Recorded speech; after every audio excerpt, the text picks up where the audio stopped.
कितना सुख था कि हर बार घर लौट कर आने के लिए मैं बार बार घर से बाहर निकलूंगा। विनोद कुमार शुक्ल कृत नौकर की कमीज के साथ चाय और किताब की इस सीरीज में आपका स्वागत है।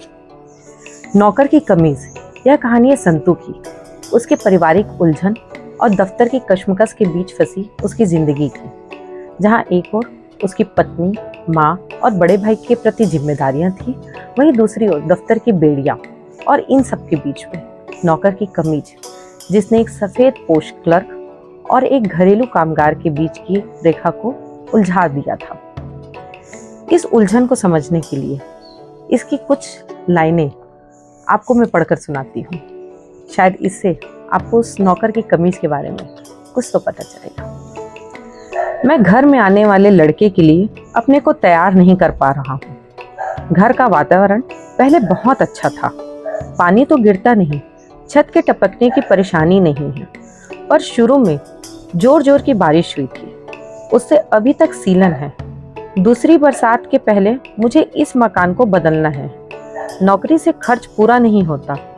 मैं रेडियो बनाने का काम सीखना चाहता हूँ। यदि इस नौकरी में रहूंगा तो 15-20 साल बाद मेरी भी पदोन्नति होगी। मैं बड़ा बाबू हो जाऊंगा और तब किसी दिन मेरा लड़का भी भाग जाएगा। मैं अपने साहब के लिए नौकर और अपने लड़के को साथ साथ ढूंढूंगा, और जब तक अपने नए मातहत बाबू को नौकर की कमीज पहनाकर साहब खुश रखूंगा। इसकी अंतिम लाइन जरा फिर से सुनिएगा। और जब तक अपने नए मातहत बाबू को नौकर की कमीज पहनाकर साहब को खुश रखूंगा।